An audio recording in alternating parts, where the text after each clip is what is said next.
Discussion on verses 1 to 8 of 8. The leaders among the non-believers of Mecca, along with many scholars from the people of the book, adopted a range of calculated strategies in order to prevent others from accepting Islam.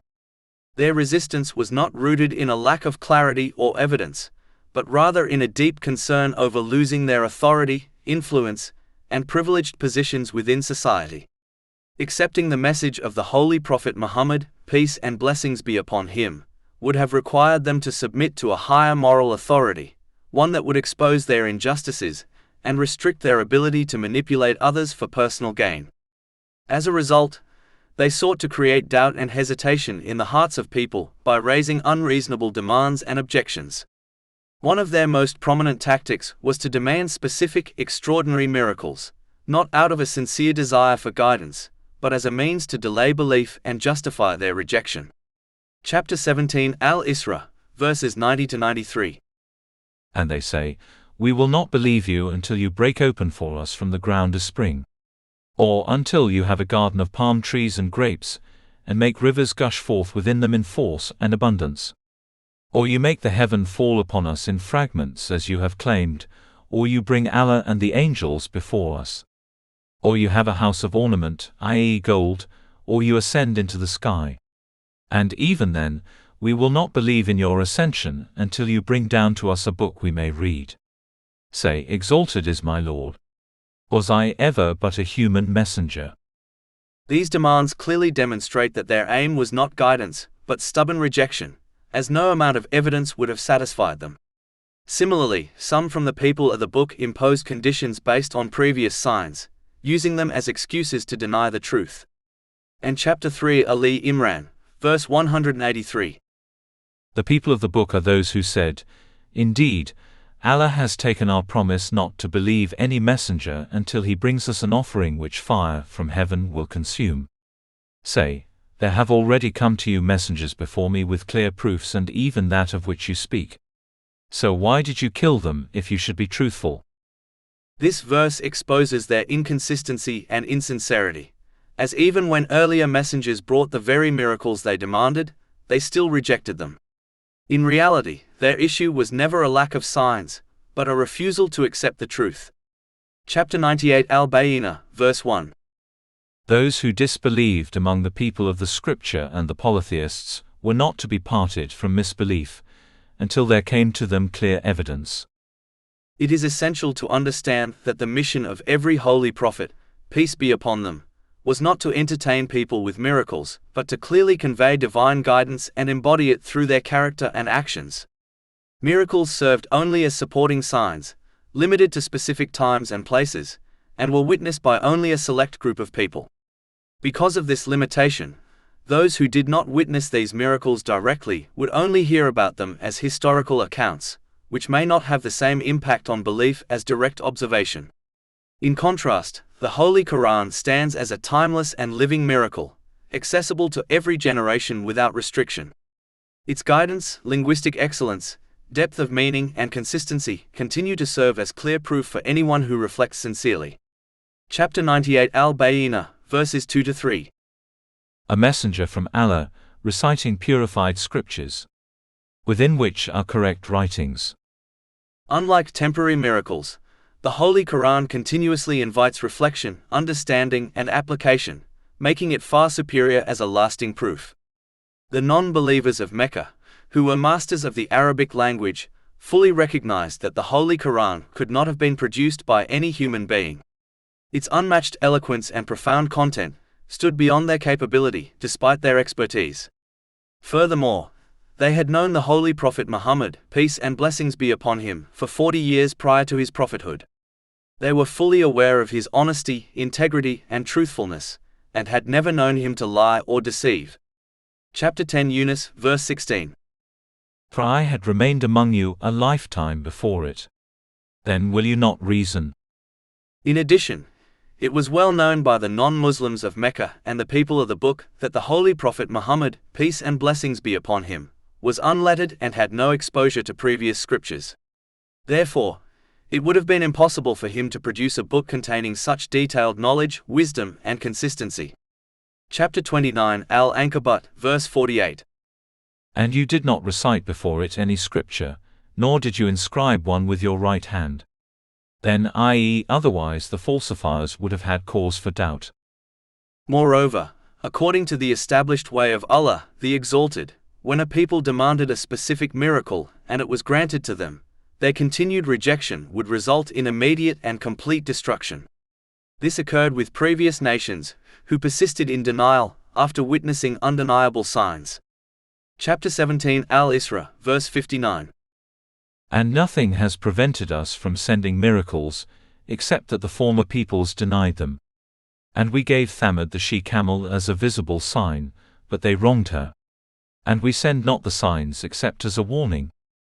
Out of His mercy, Allah the Exalted did not grant the specific miracles demanded by the non-Muslims of Mecca and some from the people of the book, as this would have led to their annihilation upon rejection. Instead, He provided them with a greater and lasting miracle, the Holy Quran, giving them the opportunity to reflect, repent, and accept the truth without facing immediate punishment. However, due to their arrogance and attachment to worldly power, many still chose to turn away, using the absence of their demanded miracles as a false justification for their disbelief.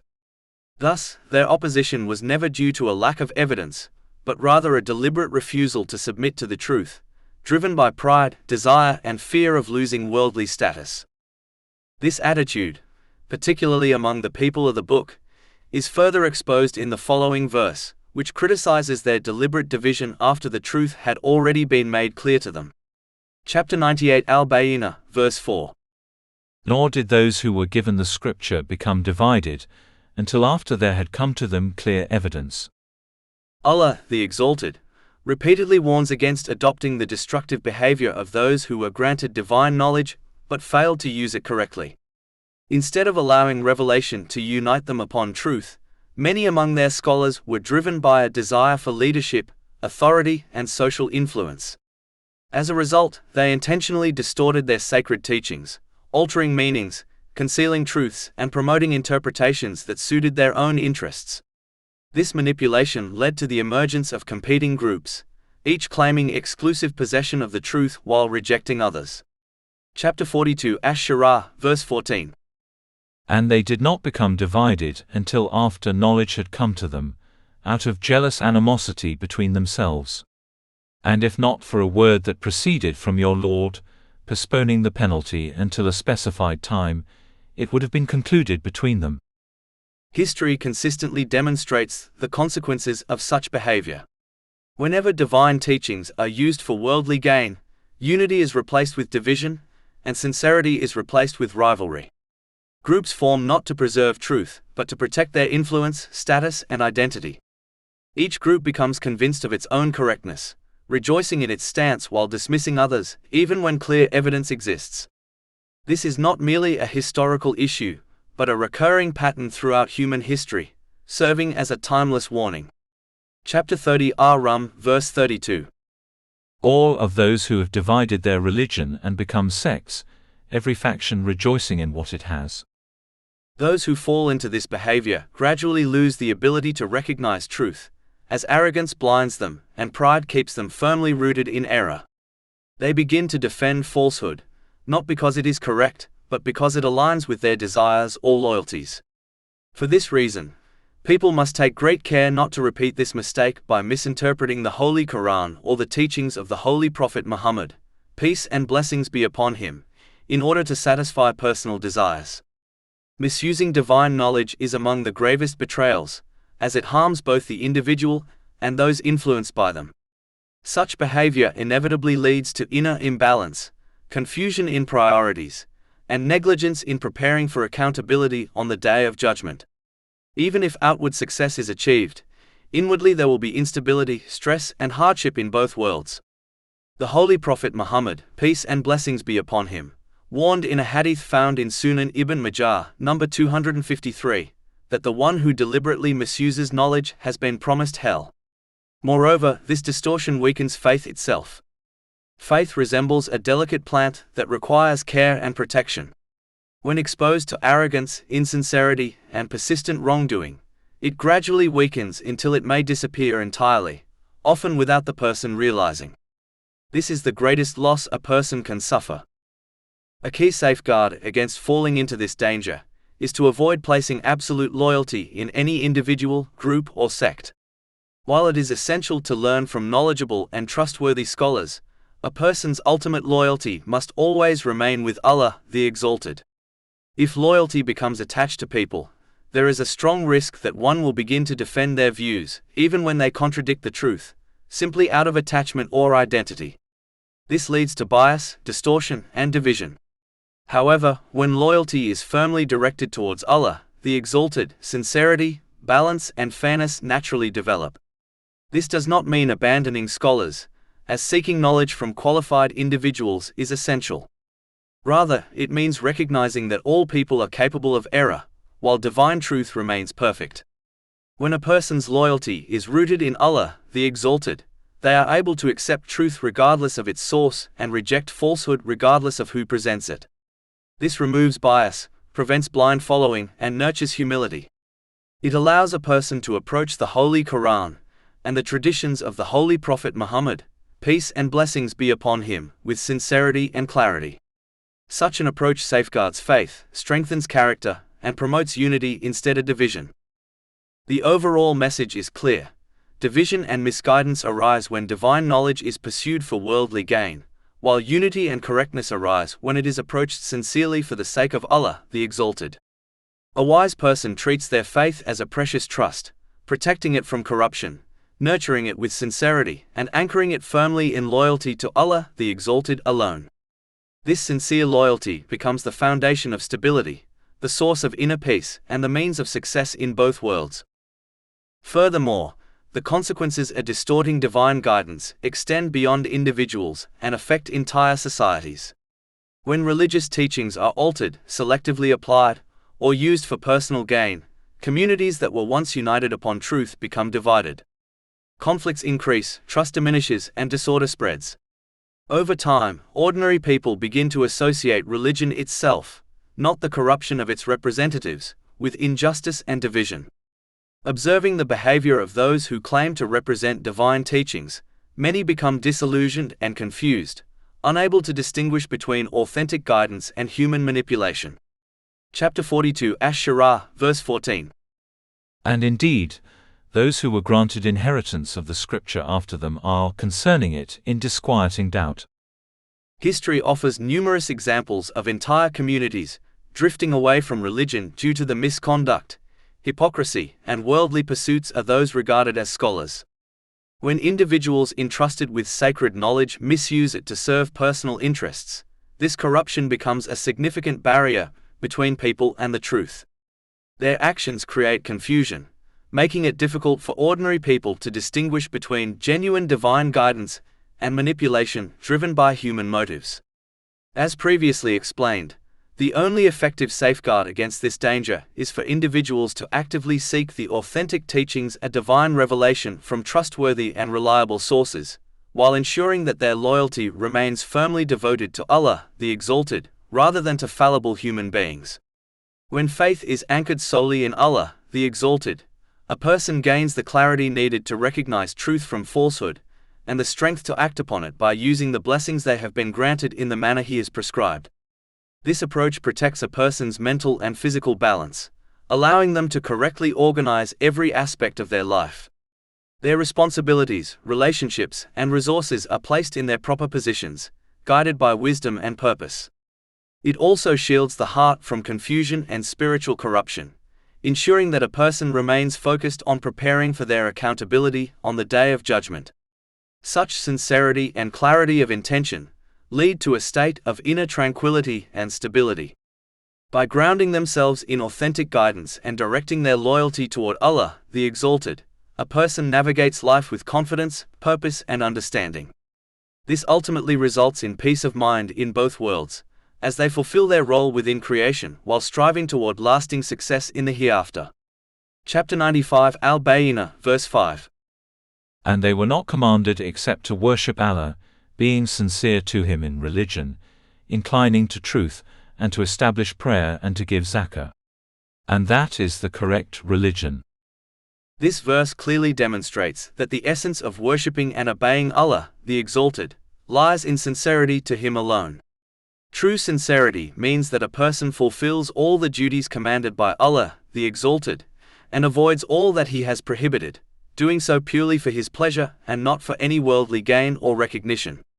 This foundational principle is confirmed in a hadith found in Sahih Bukhari, number 1, which states that all actions are judged according to intentions.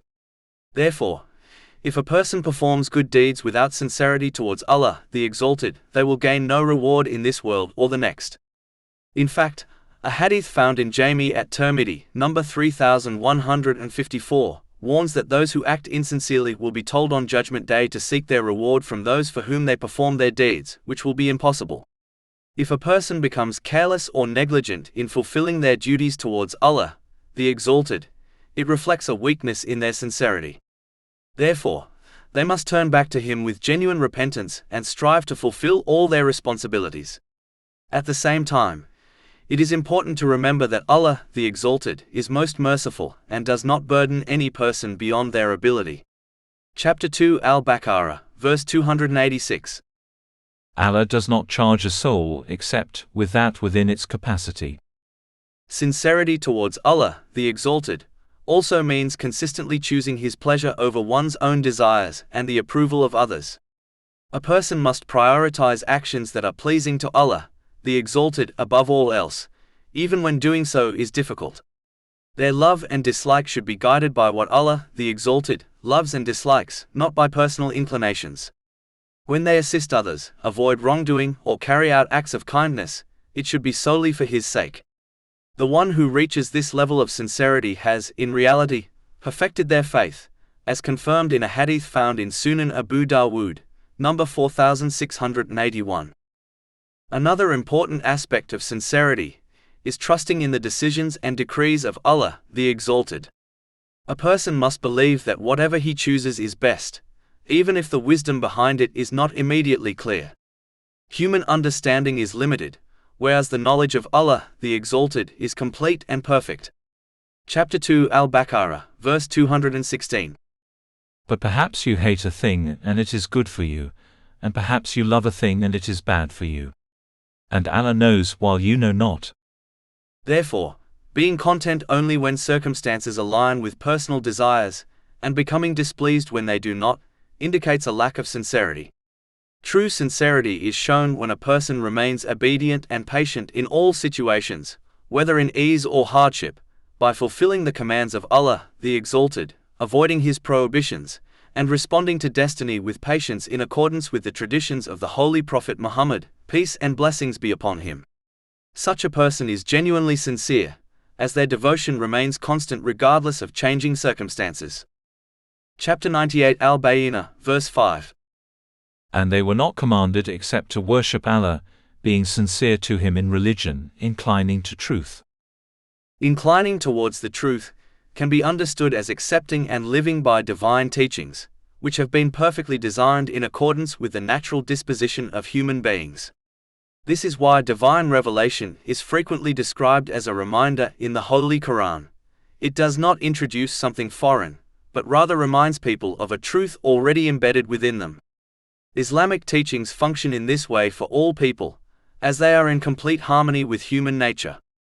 When a person follows a way of life that contradicts their innate disposition, it inevitably feels unnatural and burdensome, leading to mental strain, emotional instability, and even physical imbalance. In contrast, when a person aligns themselves with divine guidance, they experience a sense of ease and recognition, as though they are returning to something deeply familiar. This harmony becomes especially evident in those who embrace Islam, after following other beliefs or lifestyles. Many of them describe a powerful sense of recognition, as though the teachings of Islam were always known to them at some level, but had simply been forgotten or overlooked. This is because Islam does not impose an artificial or restrictive framework upon human beings. Rather, it restores them to the natural state upon which Allah, the Exalted, created all people. It reconnects them with their original purpose and aligns their actions, thoughts, and priorities with the way they were meant to function. On the other hand, systems developed by human beings often reflect limited understanding, personal desires, or cultural influences. As a result, they may impose expectations and values that conflict with human nature, leading to inner conflict, dissatisfaction, and imbalance over time. However, this truth is not always immediately recognized. A person may fail to appreciate the harmony of divine teachings if they approach them with prejudice, arrogance, or blind attachment to inherited traditions. These barriers can cloud judgment and prevent the heart from recognizing what is inherently true. But when a person approaches Islamic teachings with sincerity, humility, and an open mind, the reality becomes clear.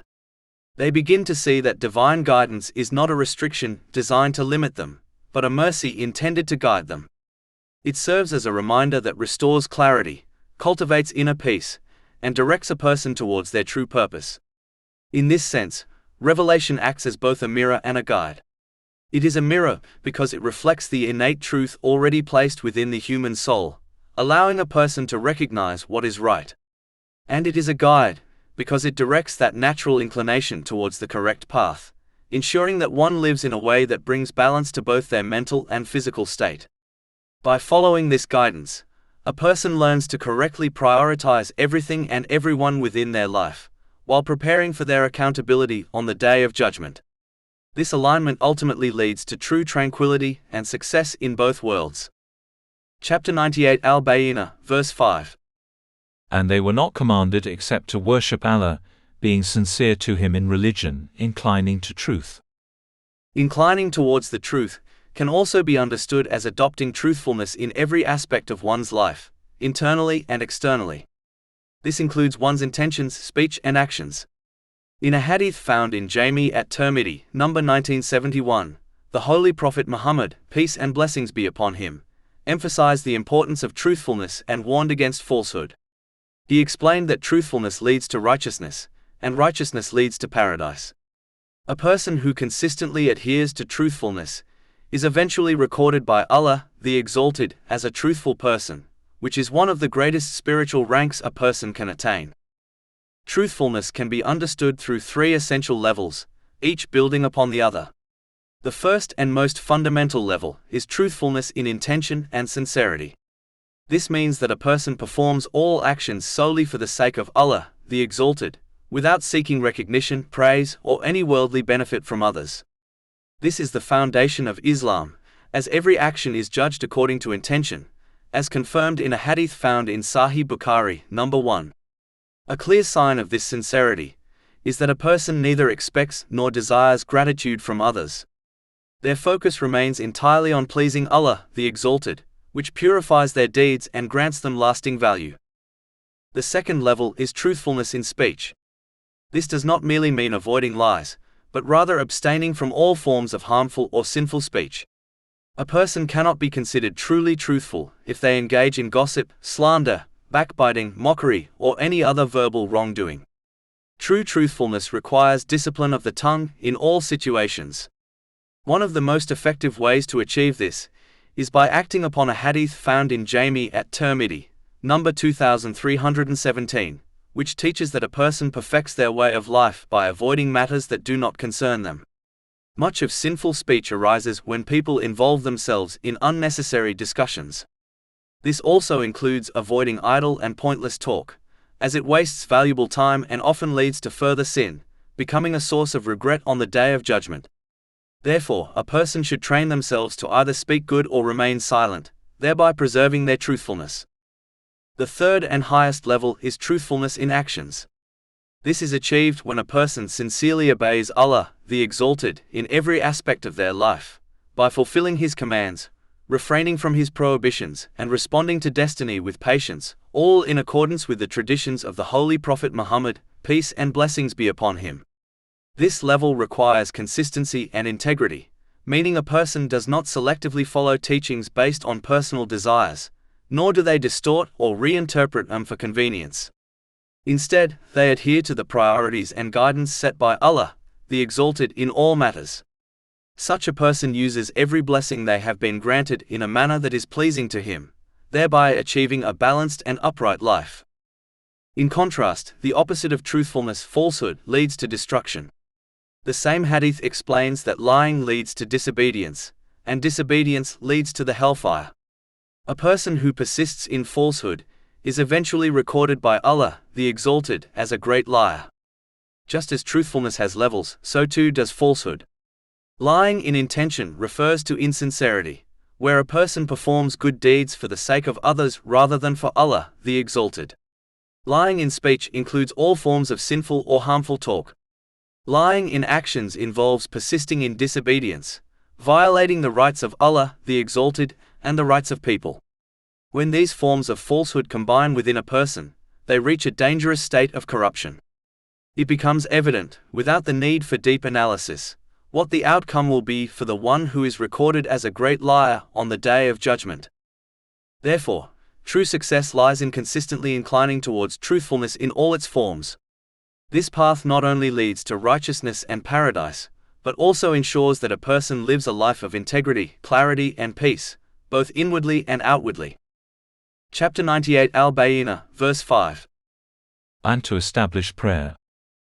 The repeated emphasis on establishing the obligatory prayers in Islamic teachings arises from the fact that prayer is the central pillar upon which all righteous conduct depends. It forms the foundation of a person's relationship with Allah, the Exalted, and serves as the primary means through which they remain firm upon obedience, despite the distractions of worldly life. True prayer, however, is not a mere sequence of movements. It is an act of conscious humility that binds the worshipper to the reality of the hereafter. This humility develops when the worshipper understands that each posture of the prayer symbolizes a scene from the Day of Judgment, reminding them of their ultimate accountability before their Creator. For this reason, the 5 daily prayers are spread throughout the day, rather than performed at one time. Each prayer interrupts worldly activity, offering a renewed opportunity to reflect, reassess, and realign one's conduct with divine guidance. When the worshipper stands upright, this posture should evoke the moment when all people will stand before Allah, the Exalted, awaiting their judgment. Chapter 83 Al-Mutaffifin, verses 4-6. Do they not think that they will be resurrected? For a tremendous day, the day when mankind will stand before the Lord of the worlds. When the worshipper bows, this movement recalls those who will be reproached on the Day of Judgment for refusing to bow to Allah, the Exalted, during their earthly lives. Chapter 77 Al-Mursalat, verse 48.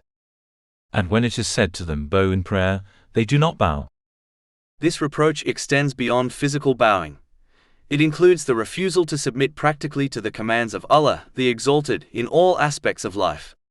When the worshipper prostrates, this posture mirrors the scene on the Day of Judgment when people will be summoned to prostrate before Allah, the Exalted. Those who failed to prostrate correctly in this world, meaning those who did not obey Him sincerely in their conduct, will find themselves unable to do so on that day. Chapter 68 Al-Kalam, verses 42-43.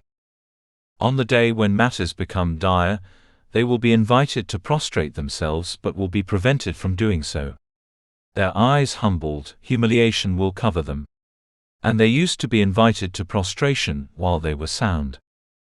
When the worshipper sits upon their knees during the prayer, this posture should call to mind the scene of the Day of Judgment, when all people will be gathered before Allah, the Exalted, in a state of fear and humility, awaiting the final outcome of their deeds. Chapter 45 Al-Jatiyah, verse 28. And you will see every nation kneeling from fear. Every nation will be called to its record and told, today you will be recompensed for what you used to do. A person who performs the prayer while consciously reflecting on these meanings, fulfills the prayer in its proper form. Such a prayer strengthens the heart, disciplines the soul, and ensures sincere obedience to Allah, the Exalted, in the intervals between the prayer times. Chapter 29 Al-Ankabut, verse 45. Indeed, prayer prohibits immorality and wrongdoing. This obedience is reflected in how a person uses every blessing they have been granted, in a manner that pleases Allah, the Exalted, as taught in the Holy Quran and the traditions of the Holy Prophet Muhammad, peace and blessings be upon him. When a person lives in this way, they naturally develop balance within their mental and physical state. They begin to correctly prioritize everything and everyone in their life, placing each responsibility, relationship, and blessing in its proper position. At the same time, they actively prepare for their accountability on the Day of Judgment. This alignment between belief, action, and purpose leads to true peace of mind in both worlds, as their life is no longer driven by confusion or desire but by clarity and divine guidance. A clear and practical example of this obedience is the giving of obligatory charity. Chapter 98 Bayyinah, verse 5. And to give the obligatory charity. This act of charity represents only a small portion of a person's wealth, and is only required when they possess a minimum threshold. Yet despite its small amount, it carries immense spiritual significance. It serves as a constant reminder that wealth is not truly owned by a person. If it were, they would be free to use it however they wished without restriction. Instead, wealth is created and granted by Allah, the Exalted, and entrusted to people as a test. Therefore, it must be used according to His guidance. In reality, every blessing, whether wealth, health, knowledge, or influence, is a trust given temporarily, not a permanent possession. Repaying this trust is not done by returning the blessing itself, but by using it in ways that are pleasing to Allah, the Exalted.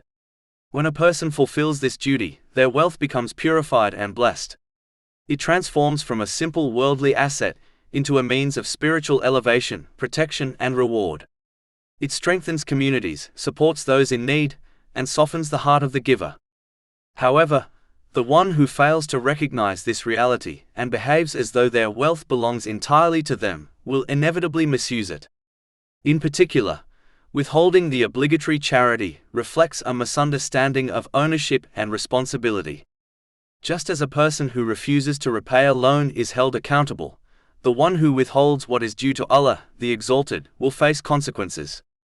This is powerfully illustrated in a hadith found in Sahih Bukhari, number 1403, which warns that such a person will be confronted on the Day of Judgment by a large poisonous snake that will coil around them and bite them repeatedly as a punishment. This warning highlights that wealth is both a blessing and a test. When used correctly, it brings purification, security, and eternal reward. But when hoarded or misused, it becomes a source of punishment and regret. Chapter 3 Ali Imran, verse 180. And let not those who greedily withhold what Allah has given them of His bounty ever think that it is better for them. Rather, it is worse for them. Their necks will be encircled by what they withheld on the day of resurrection. The consequences are not limited to the hereafter alone. Even in this world, wealth that is misused or hoarded becomes a source of stress and unease. Instead of providing comfort, it fuels anxiety, greed, and dissatisfaction. A person may outwardly appear successful, surrounded by luxury, yet inwardly they experience restlessness and pressure. Their priorities become disordered, their relationships strained, and their sense of purpose weakened. This imbalance affects both their mental and physical well-being, leaving them unprepared for their ultimate accountability. Thus, wealth which could have been a means of peace, purification, and reward instead becomes a cause of hardship and regret. By neglecting their duty to Allah, the Exalted, they exchange lasting success for temporary illusion. But the one who fulfills their obligation understands that every act of giving for the sake of Allah, the Exalted, is not a loss, but a lasting investment, one that brings tranquility in this life and immense reward in the next. Chapter 98 Bayyinah, verse 5. And they were not commanded except to worship Allah, being sincere to Him in religion, inclining to truth, and to establish prayer and to give the obligatory charity. When a person fulfills these essential aspects of faith and conduct, they will naturally persist in using every blessing granted by Allah, the Exalted, in the correct manner, as outlined in Islamic teachings. This consistent obedience brings about a state of balance within both the mind and body, enabling a person to properly prioritize everything and everyone in their life. In doing so, they prepare themselves adequately for their accountability on the Day of Judgment. Such a lifestyle does not lead to confusion or instability, but instead produces clarity, purpose, and inner tranquility. As a result, they attain peace of mind not only in this world but also in the hereafter. Chapter 98 Bayyinah, verse 5. And that is the upright way of life. This upright way refers to a complete and perfectly balanced way of living, one that aligns human actions, thoughts, and intentions with divine guidance. It is a path that leads to stability and success, because it originates from the one who created human beings and fully understands their needs. No matter how advanced a society becomes, and regardless of the knowledge it accumulates in areas such as psychology, medicine, or human behavior, it remains impossible for humanity to produce a flawless code of conduct. Human knowledge is inherently limited and constantly evolving. People continue to discover new aspects of the human body and mind, such as the intricate functions of the brain, yet they still fall far short of fully understanding the complete nature of human existence. Therefore, it is unrealistic to expect that human beings can design a system that perfectly accommodates every situation, condition, and challenge that individuals and societies will face throughout time. Only Allah, the Exalted, possesses complete and perfect knowledge. As the creator of all things, his knowledge encompasses the past, present, and future, as well as the seen and unseen. He alone understands what benefits humanity and what harms it in every circumstance. For this reason, he alone is capable of providing a comprehensive and flawless code of conduct, one that clearly distinguishes between right and wrong, beneficial and harmful, and that leads to true peace of mind instead of stress and confusion. History itself serves as clear evidence of this truth. Whenever individuals and societies have sincerely implemented divine guidance in their lives, the results have been unmistakable. Justice, harmony, and tranquility have spread among them. People lived with purpose, their relationships were balanced, and their societies were marked by fairness and stability. Therefore, it is essential for individuals to accept and embrace this divine code of conduct, recognizing that it is the most beneficial path for them, even when certain aspects may conflict with their personal desires. In this regard, a person should behave like a wise patient who trusts and follows the advice of a skilled doctor. Even when the treatment involves bitter medicine or strict discipline, the patient understands that it is ultimately for their own health and well-being. Similarly, although some aspects of obedience to Allah, the Exalted, may appear difficult at times, they are in reality the means to achieving true balance, lasting peace, and ultimate success in both worlds. Even though Allah, the Exalted, does not impose guidance upon people, as doing so would eliminate the purpose of the test of life in this world, this freedom does not exempt anyone from the consequences of their actions. Every individual is fully accountable for how they use the blessings and abilities granted to them. Ultimately, all creation belongs to and exists under the complete authority and jurisdiction of Allah, the Exalted. As a result, no person can escape the natural and moral laws he has established. Just as a citizen faces consequences for disobeying the rules set by the government of a country, so too will a person encounter repercussions in both this world and the next, if they fail to adhere to the rules of the owner of the universe. Unlike earthly governments, whose laws can sometimes be evaded or reformed, no one can escape or alter the rules of Allah, the Exalted. A person may leave a country they disagree with or attempt to change its laws, but they will never find a place outside the jurisdiction of Allah, the Exalted, nor can they change the eternal rules He has set for His creation.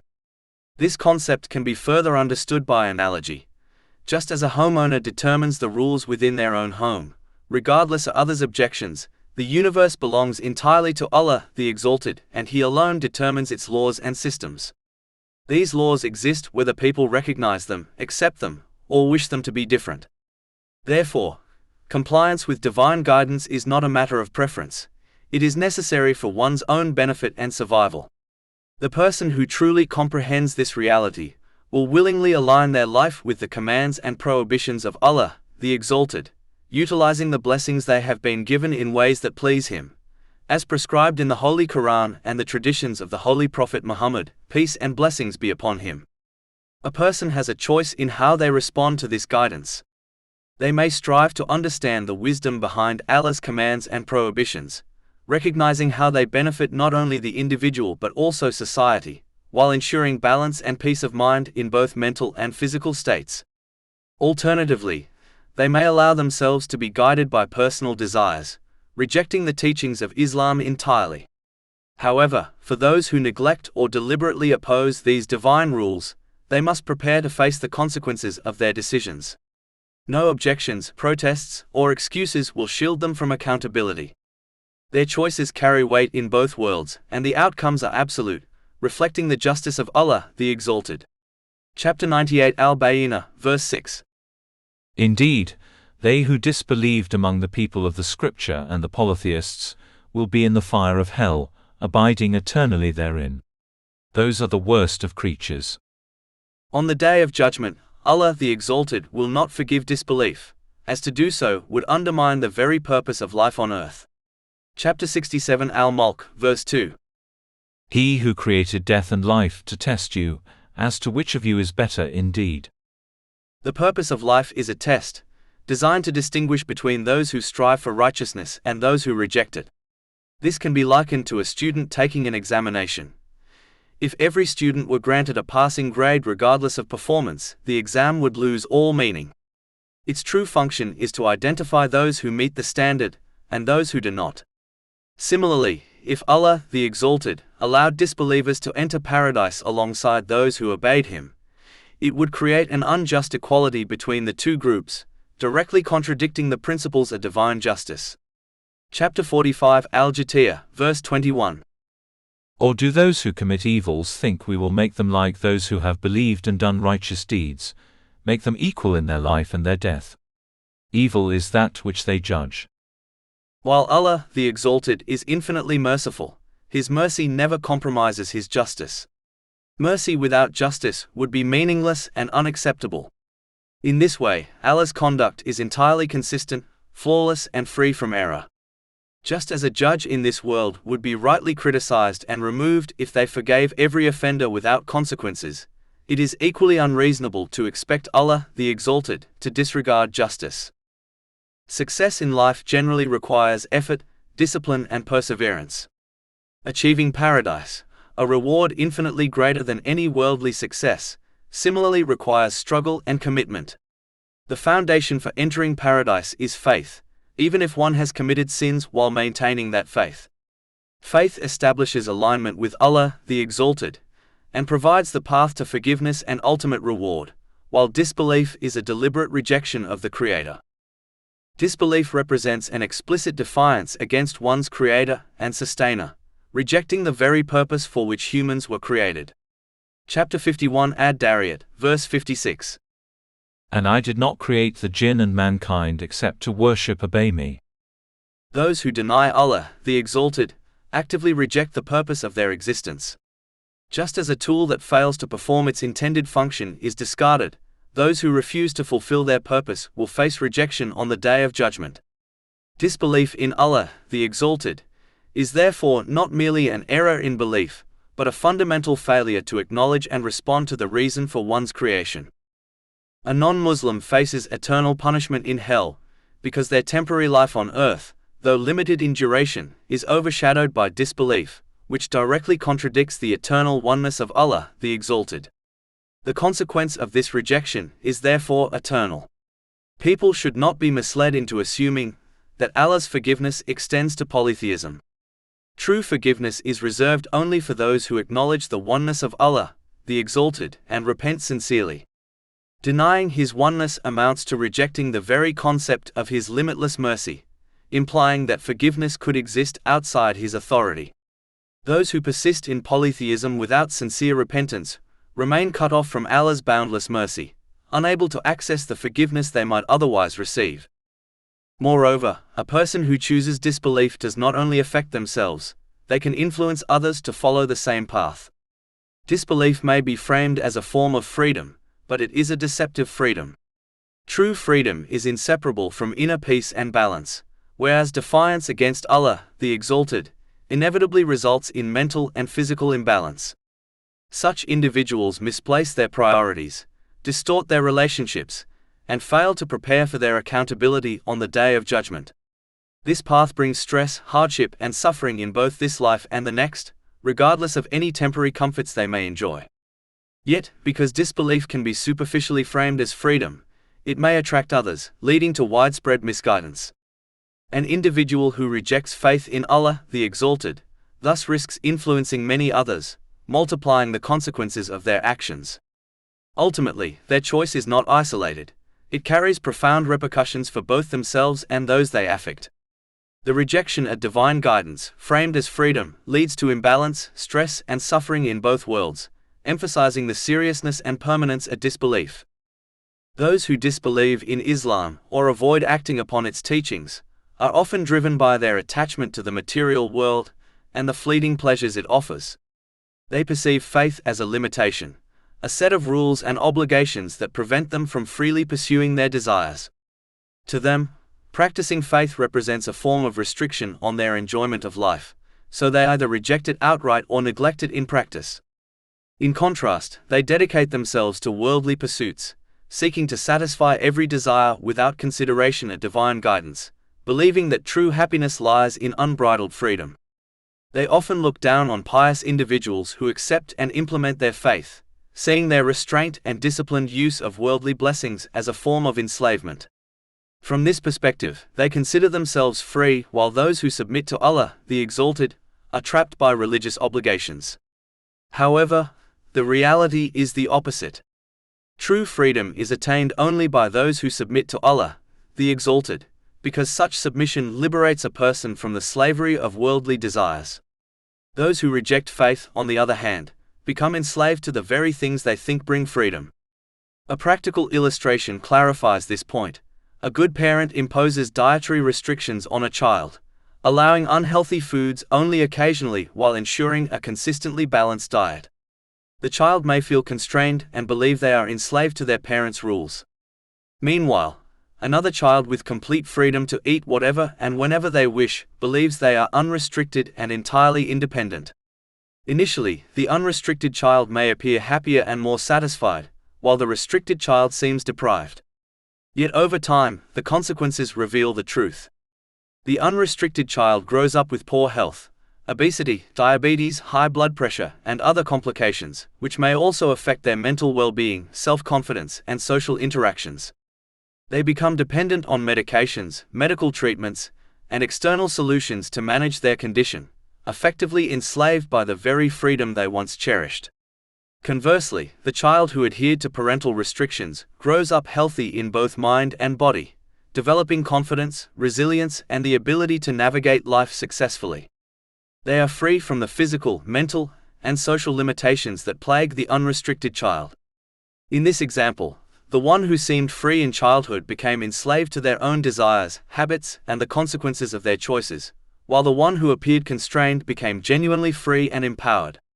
Similarly, in life, the person who submits solely to Allah, the Exalted, frees themselves from the chains of worldly distractions, desires, and dependencies.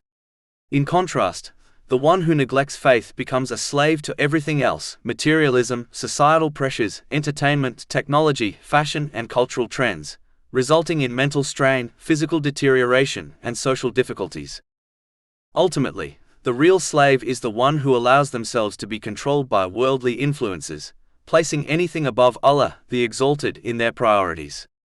The true free person is the one who dedicates their obedience entirely to Allah, the Exalted, thereby attaining inner peace, balanced health, clarity of mind, and a life aligned with their purpose, through obtaining a balanced mental and physical state, and through correctly placing everything and everyone within their life. Chapter 98 Al-Bayyinah, verses 7-8. Indeed, they who have believed and done righteous deeds, those are the best of creatures. Their reward with Allah will be gardens of perpetual residence beneath which rivers flow, wherein they will abide forever, Allah being pleased with them and they with him. That is for whoever has feared his Lord. This chapter draws to a close by highlighting a profound and universal truth. A person cannot attain the pleasure of Allah, the Exalted, which is the source of true peace of mind in both this life and the next, until they themselves are genuinely content with him and accept all that he has decreed for them. This includes circumstances in which the wisdom behind events may not be immediately clear or comprehensible. Contentment with divine decree, therefore, becomes a fundamental pillar of inner stability and serenity. Without this acceptance, a person remains vulnerable to frustration, regret, and anxiety, constantly questioning the fairness or desirability of their circumstances. True contentment requires acknowledging that Allah, the Exalted, possesses perfect knowledge and wisdom, and that his decrees are always aligned with what is ultimately best, even if humans cannot immediately perceive the benefit. Achieving this level of contentment is inseparable from strong faith. Faith serves as an anchor, stabilizing a person's heart and mind so that they remain steadfast in obedience to Allah, the Exalted, regardless of whether they face ease, comfort, or hardship. Strong faith shields them from being swept away by fleeting emotions, societal pressures, or conflicting desires, ensuring that their choices align with what is truly beneficial and righteous. This inner strength is not innate or automatically granted. It must be cultivated through a continuous process of learning, reflection, and practical application of the guidance found in the Holy Quran and the traditions of the Holy Prophet Muhammad, peace and blessings be upon him.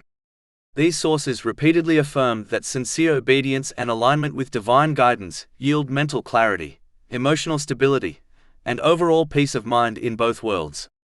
Conversely, those who neglect to seek knowledge or fail to reflect upon divine guidance will possess weak faith, making them more likely to abandon obedience whenever it conflicts with their immediate desires. Such individuals focus narrowly on the short-term discomfort or difficulty, blind to the long-term benefits of patience, self-restraint, and submission to divine wisdom. They may experience instability, disorganization, and inner turmoil as a result of failing to harmonize their actions with the higher purpose of their creation.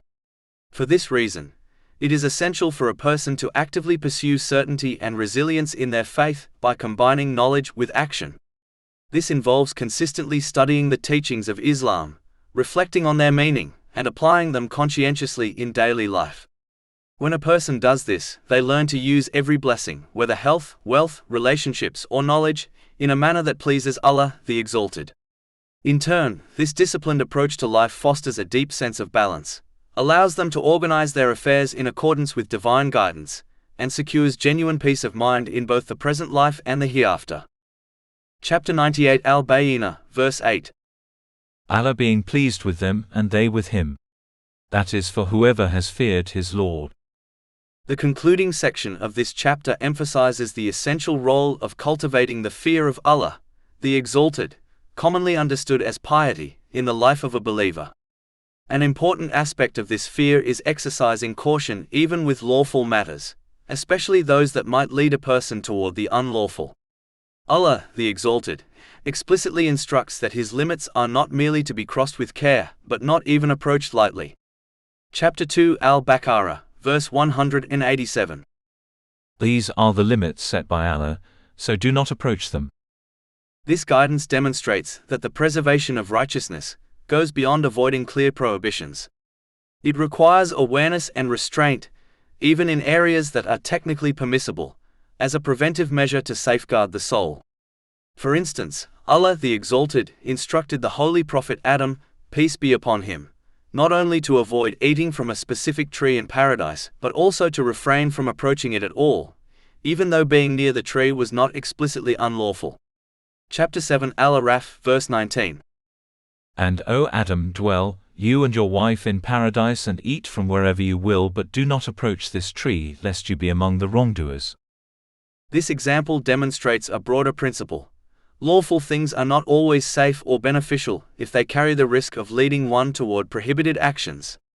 Certain permissible activities, such as idle speech or trivial spending, may seem harmless on the surface, yet they often pave the way for sinful behavior. For example, vain speech, although not sinful by itself, can lead to backbiting, lies, or gossip. Likewise, wasteful spending, while lawful, can turn into extravagance or misuse of wealth, which is condemned.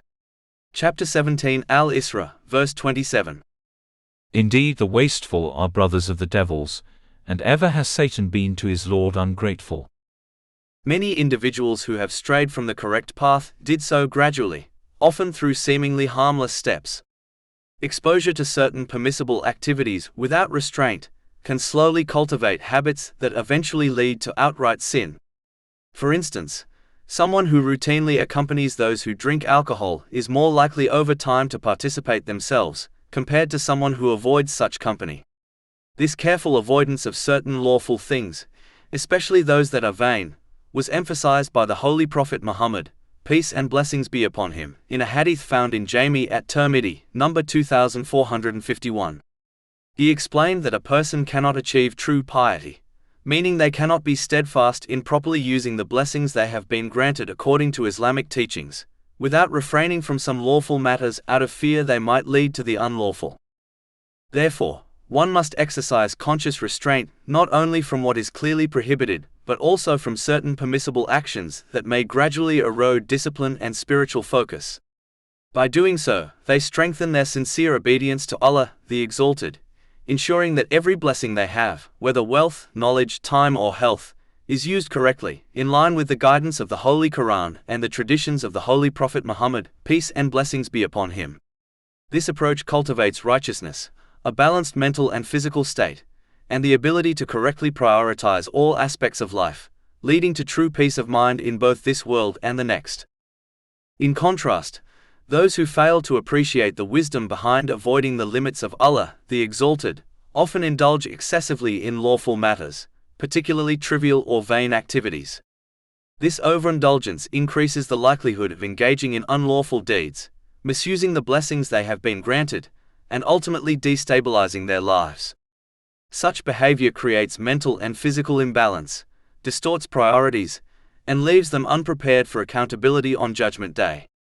Even if they experience temporary pleasures or worldly comforts, these are superficial and fleeting. Observation of the lives of those who follow this path, such as the indulgent rich, makes it evident that outward luxury does not equate to true peace or success. Instead, it often hides a deeper pattern of imbalance, stress, and spiritual deficiency. To conclude, an individual must adopt and act upon the teachings of Islam for their own benefit, even when those teachings conflict with personal desires. Their attitude should resemble that of a prudent patient who accepts the guidance of a competent physician, recognizing that the prescribed treatment, however bitter, restrictive, or demanding, is ultimately what safeguards their well-being. Just as such a patient eventually attains physical and mental health through disciplined adherence, the one who follows divine guidance attains inner stability, clarity, and balance. This is because only Allah, the Exalted, possesses the complete and perfect knowledge required for a human being to achieve a sound mental and physical state, and to place every blessing, responsibility, and relationship in its rightful place. Human knowledge, regardless of how extensive it becomes, can never reach this level of perfection. Even with vast research into psychology, biology, and human behavior, society remains unable to resolve every difficulty a person encounters, nor can it shield individuals from all forms of stress. Human judgment is inevitably shaped by limited experience, restricted foresight, and personal bias. Allah, the Exalted, alone possesses perfect knowledge, and He has conveyed what humanity needs through the Holy Quran and the teachings of the Holy Prophet Muhammad, peace and blessings be upon him. This truth becomes evident when one observes the difference between those who use their blessings in accordance with Islamic teachings and those who do not.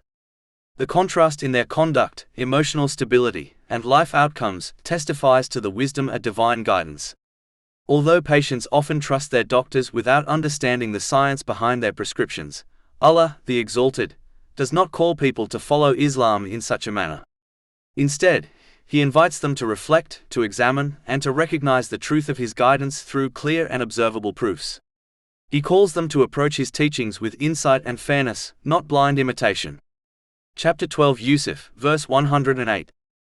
Say, this is my way, I invite to Allah with insight, I and those who follow me. Moreover, Allah, the Exalted, alone governs the spiritual heart, the true seat of tranquility. He alone grants or withholds peace of mind. Chapter 53 and Najm, verse 43. And that it is He who makes one laugh and weep. It is therefore clear that peace of mind is reserved for those who use their blessings in the manner He has prescribed. Those who live according to divine instruction attain balance and serenity, while those who misuse their blessings fall into confusion, instability, and distress. True tranquility, mental, physical, and spiritual, comes only from living according to the wisdom revealed by Allah, the Exalted, and recognizing that His guidance is the sole path that leads to harmony in both worlds. Chapter 16 and Nahl, verse 97. Whoever does righteousness, whether male or female, while he is a believer, we will surely cause him to live a good life, and we will surely give them their reward in the hereafter according to the best of what they used to do. All praise is due to Allah, Lord of the worlds, and may peace and blessings be upon his final messenger, Muhammad, his noble family and companions.